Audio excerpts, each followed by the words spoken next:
Hi friends, welcome back to my house safe channel. இன்றைக்கி வெள்ளிக்கிழமை, வழக்கம் போல் காலையில் சீக்கிரமாக எழுந்திரிச்சு சாப்பாடுக்கு ரெடி பண்ணிகிட்ருக்கேன். பேசி வீடியோ போட்டு ரொம்ப நாளாச்சு ஃப்ரெண்ட்ஸ். அதான் இன்றைக்கி கொஞ்சம் வாய்ஸ் ஓவர் கொடுப்போம்னு சொல்லிட்டு பேசிகிட்டு இருக்கேன்.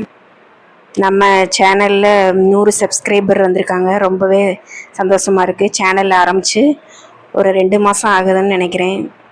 அதில் 122 சப்ஸ்கிரைபர் வந்திருக்காங்க. ரொம்பவே ஹாப்பி.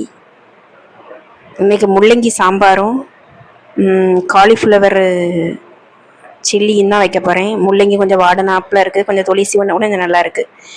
இந்த மண்சட்டி நேற்று சந்தையில் வாங்கினேன் ஃப்ரெண்ட்ஸ். பார்க்க அழகாக இருந்துச்சு. அதோட கொஞ்சம் அகலமாகவும் இருக்குது. மீன் குழம்பு வச்சா கூட 2 பேர் வந்து வீட்டுக்கு வந்தாங்கன்னா மீன் குழம்பு வைக்கிறதுக்கு கொஞ்சம் நல்லாயிருக்கும்னு சொல்லிட்டு வாங்கினேன். கொஞ்சம் பழக்கணும் அதை. முள்ளங்கி சாம்பாருக்கு முள்ளங்கி வெட்டிகிட்டு இருக்கேன். எனக்கு இந்த கத்தியில் வெட்டுறதெல்லாம் எனக்கு தெரியாது. அதை நான் அந்த அருகமனையில் வச்சு அந்த மேடையிலே வச்சு எல்லாத்தையும் வெட்டி எடுத்துருவேன். எவ்வளோ காய் இருந்தாலும் அந்த மேடையிலே வச்சு வெட்டி எடுத்துருவேன்.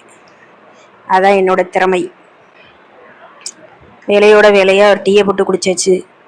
முள்ளங்கிக்கு இந்த முதல் முள்ளங்கி தண்ணியை வந்து கொஞ்சம் கொதிக்க விட்டு தூர ஊற்றிடணும். அப்போ தான் அந்த முள்ளங்கியில் உள்ள ஸ்மெல்லாம் கொஞ்சம் போகும். சாம்பார் வச்சாச்சு.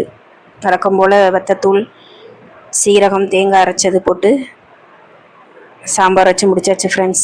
இந்த வீடியோ இதோட முடிஞ்சு. இந்த வீடியோ பிடிச்சிருந்தா லைக் பண்ணுங்கள், ஷேர் பண்ணுங்கள், சப்ஸ்கிரைப் பண்ணுங்கள்.